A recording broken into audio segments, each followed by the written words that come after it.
Vamos aos destaques de hoje. Carnaval terá atendimento especial para mulheres vítimas de violência sexual. Serasa e Correios realizam mutirão de renegociação de dívidas. E Cruzeiro em busca de reforços. O motociclista morreu hoje de manhã depois de bater em um veículo de passeio na BR-381, perto da refinaria Gabriel Passos, em Betim. Segundo a concessionária Arteres Fernão Dias, que administra o trecho, o acidente aconteceu por volta de 8 da manhã no sentido BH. Duas faixas da rodovia ficaram bloqueadas, o que provocou um congestionamento de 6 quilômetros. A identidade do motociclista não foi revelada. Na semana passada, nós falamos aqui no Rede Notícias sobre acidentes com motociclistas. Alguns dados apurados pela nossa equipe chamam a atenção. Somente em janeiro deste ano foram registrados mais de 5.200 acidentes com motociclistas em Minas. Desse total, 1.425 registros, ou 27% do total, ocorreram em BH. O que corresponde, em média, a 45 acidentes por dia. É sobre esses dados preocupantes que nós vamos conversar agora com o Tenente Caio Coelho, da Polícia Militar de Trânsito. Boa tarde, Tenente, seja bem-vindo. Quais são os fatores que levam a números tão altos, Tenente? Boa tarde, Júnior. Boa tarde, Juliana. Prazer estar falando com vocês e com o público do jornal Rede Notícia. São vários fatores, né? Primeiramente, nós podemos elencar o aumento da frota de motocicletas. Segundo dados do Denatran, de 2013 a 2023, nós tivemos um aumento na casa dos 80% no número de motocicletas. Esse aumento se dá por vários fatores, né, do número de motocicletas. É um veículo mais barato do que o carro de um veículo de 4 rodas, né? Tem a agilidade, tem a questão do trânsito nos grandes centros. Então, por esse motivo, aumentou-se na última década, né, o número de motocicletas circulantes no trânsito.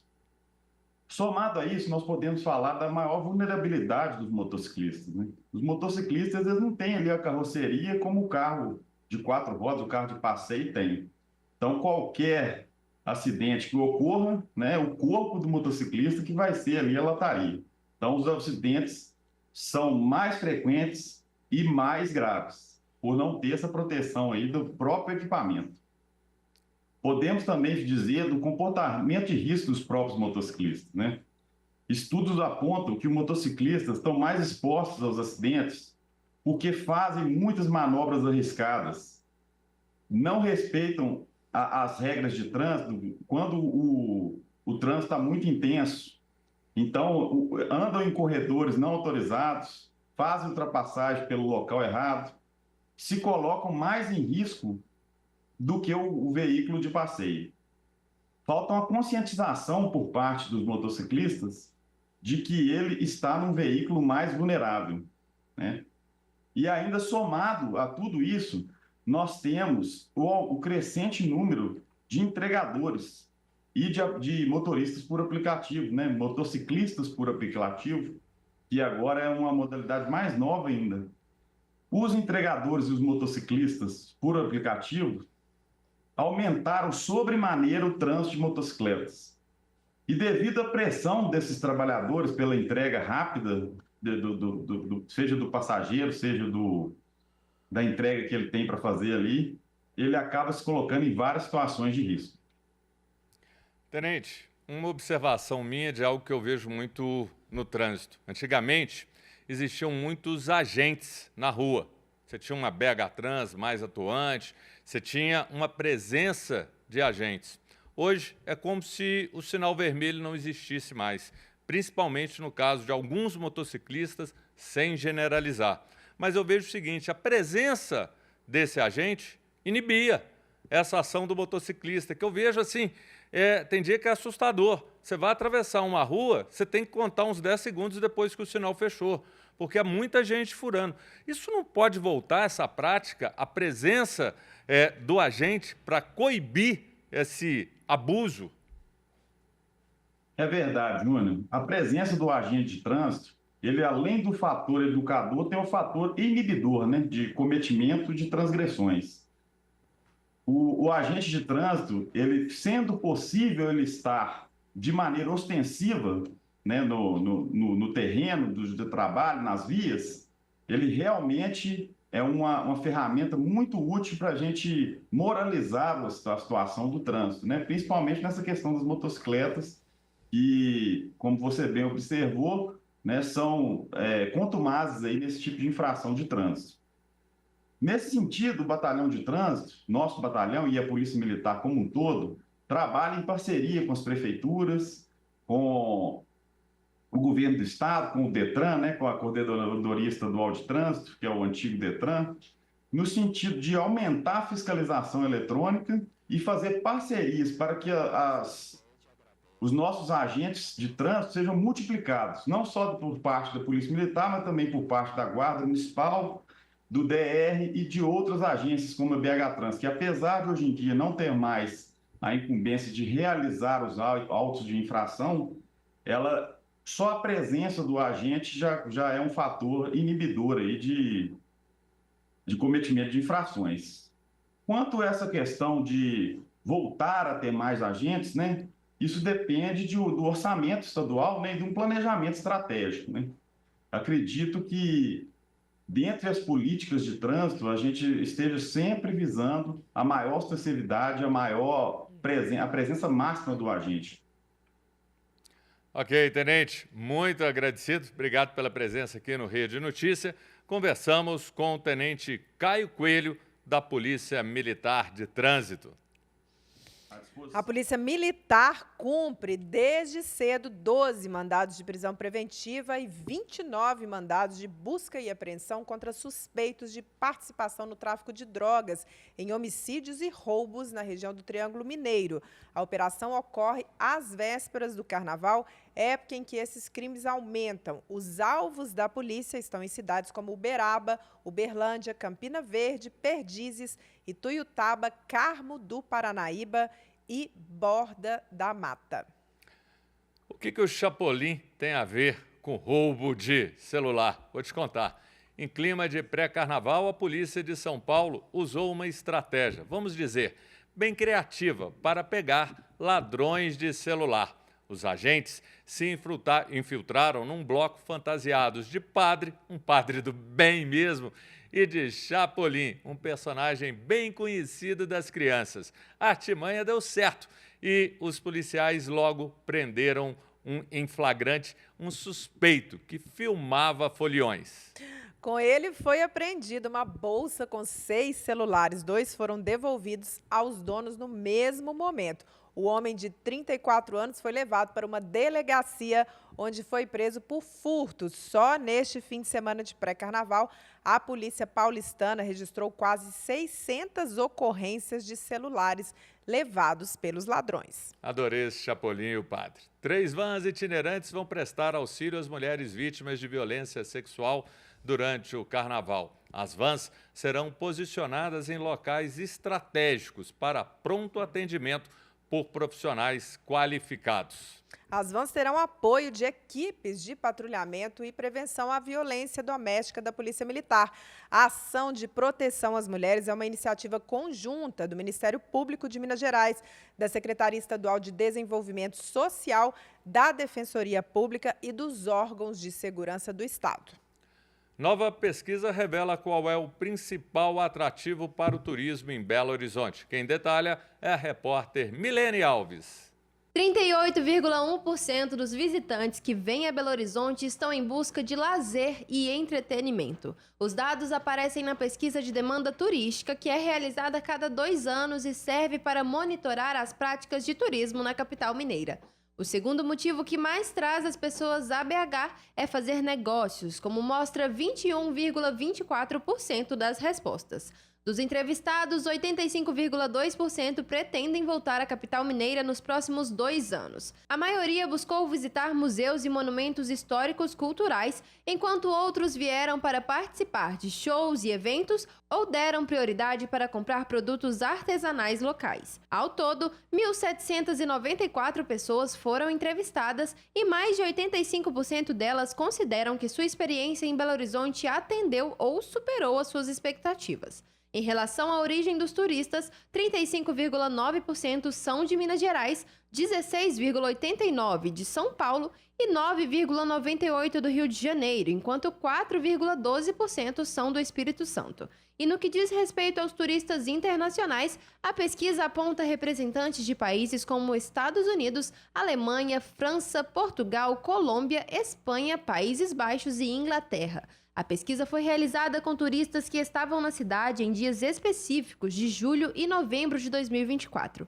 As entrevistas aconteceram em pontos turísticos como Igreja São Francisco de Assis, museus da Praça da Liberdade, Mercado Central e Zoológico, além dos portões de entrada como Terminal Rodoviário e Aeroporto Internacional de Belo Horizonte, em Confins. A presidente da Belotur, Bárbara Menuti, diz que esse é um sinal de que Belo Horizonte continua a surpreender os turistas e que o estudo facilita as decisões mais assertivas na construção de políticas públicas de turismo.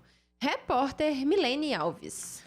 Obrigada, Milene. Estão suspensas até o dia 10 de março as atividades regulares do Centro de Referência das Juventudes, na Praça da Estação, em Belo Horizonte. Neste período de carnaval, o espaço será usado para atendimento médico e acolhimento às mulheres. O serviço de entrega de documentos e inscrição do passe livre estudantil será feito no local até a próxima quinta-feira, dia 27. A Assembleia Legislativa tem previsão de tarde movimentada hoje. Os detalhes com o repórter Newton Lopes.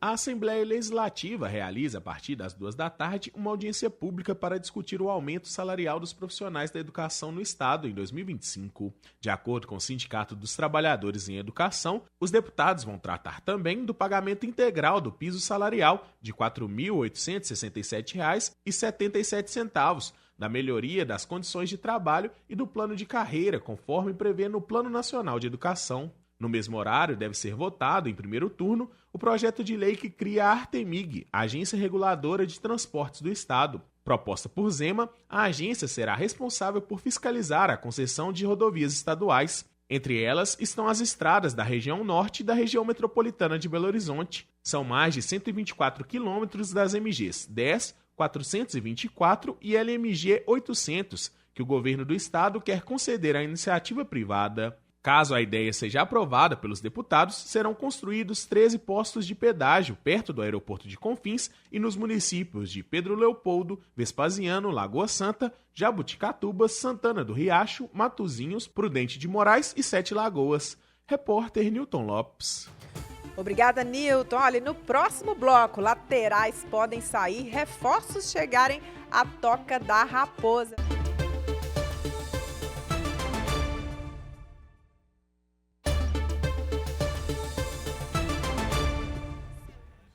O Cruzeiro está no mercado. Negociações podem acontecer e, com isso, saídas e chegadas de laterais. E o clube ainda busca atacantes. Já os finalistas do Mineiro, América e Atlético, têm uma semana de descanso e tranquilidade. Quem conversa com a gente é a repórter Sara Zeferino. Boa tarde, Sara. Você também está igual América e Atlético, em clima de tranquilidade?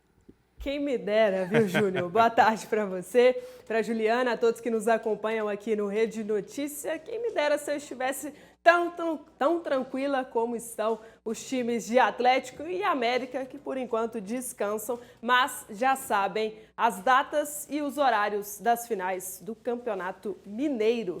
8 e 15 de março. Anota aí na sua agenda, 2 sábados consecutivos após o Carnaval. As 2 partidas, ida e volta, serão disputadas às 4h30 da tarde. O primeiro jogo será no Mineirão, mando do Galo, e o segundo, por enquanto, no Independência, mando do América. Mas o Coelho pode alterar isso daí. E se alterar, claro que a gente vai trazer aqui no Rede Notícia. Agora uma outra informação, pulando para o outro lado, falando de Cruzeiro, que tem os bastidores agitados. Ontem, segunda-feira, começou o rumor de que 2 laterais poderiam estar de saídas. São eles, o William, que desperta o interesse do Internacional. O lateral direito tem interesse, também em se transferir para o Internacional. O Clube Gaúcho manifestou essa vontade.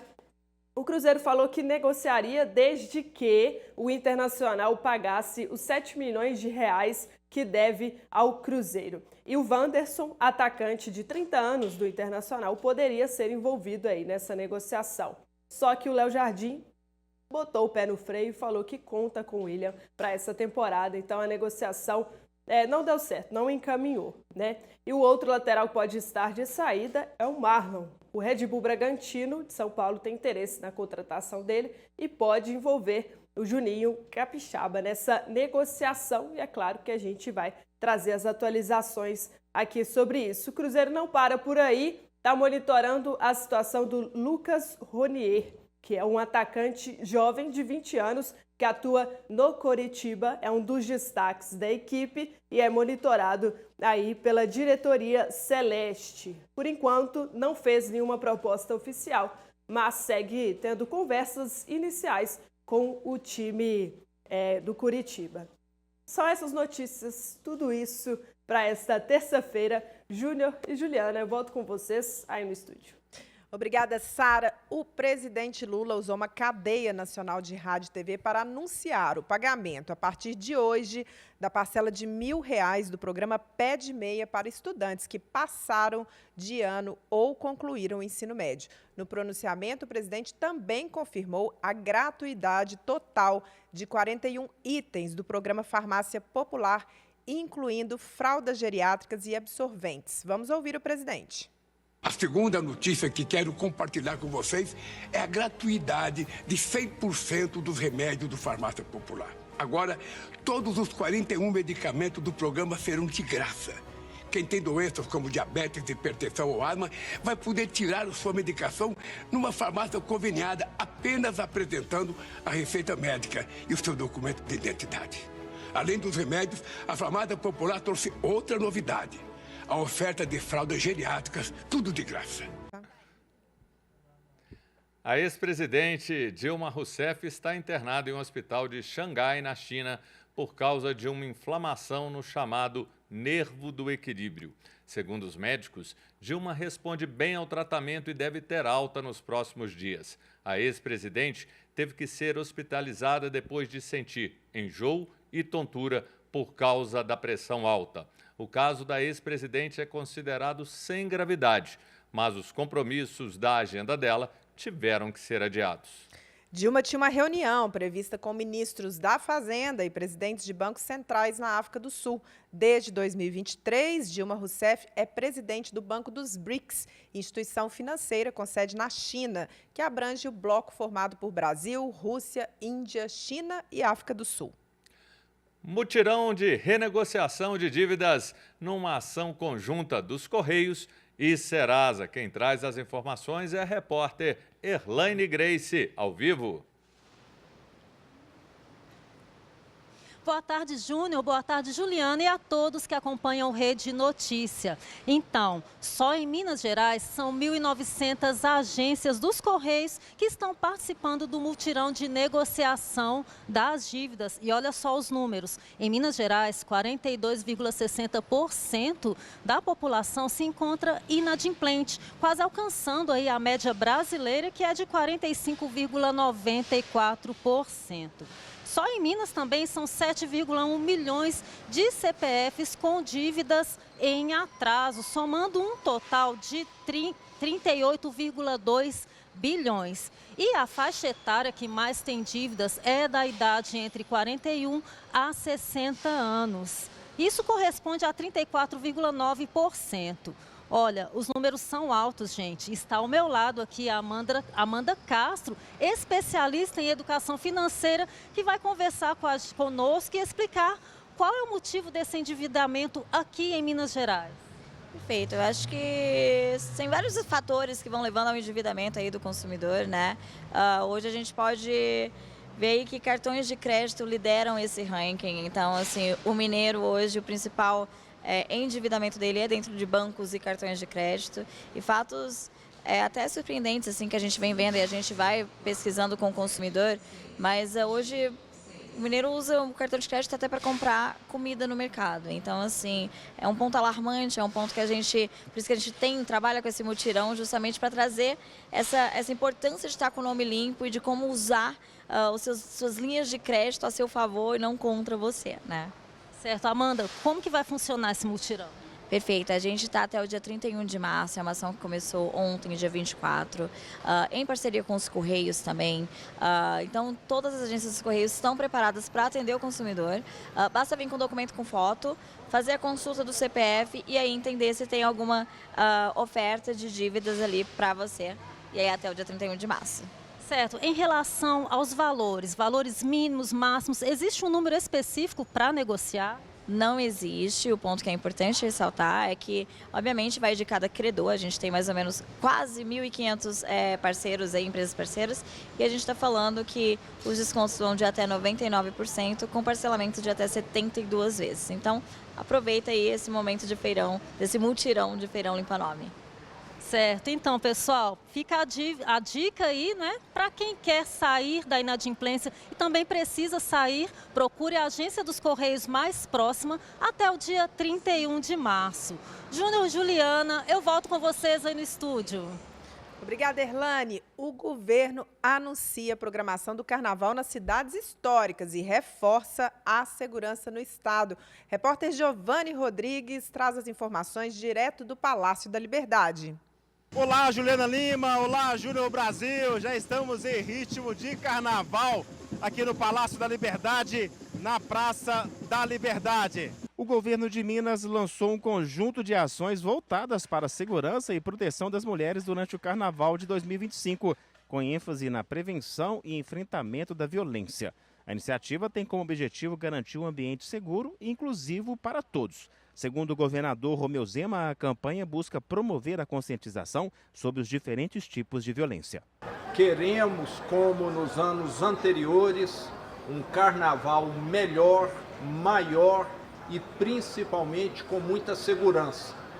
Todas as medidas possíveis têm sido adotadas, aquelas que envolvem principalmente as nossas forças de segurança, a nossa Polícia Militar, Polícia Civil, com a ajuda do Ministério Público, da Defensoria Pública, estarão totalmente disponíveis de plantão nesse período de carnaval, que nós queremos segurança para todos os foliões e também tranquilidade e paz para as mulheres. No interior foi feito um protocolo Fale Agora, para ajudar essas mulheres a denunciar.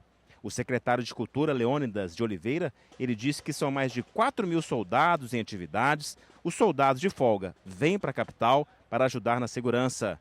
Todas as cidades foram reforçadas por policiais. 60 milhões de reais foram investidos. E a expectativa do retorno financeiro é mais de 3 bilhões de reais. O foco principal é que as pessoas não saiam de Minas e o turista possa sempre voltar para o nosso estado. Obrigado, Giovanni. O Papa Francisco dormiu bem e, ao acordar hoje de manhã, manteve a rotina de terapias determinadas pelos médicos.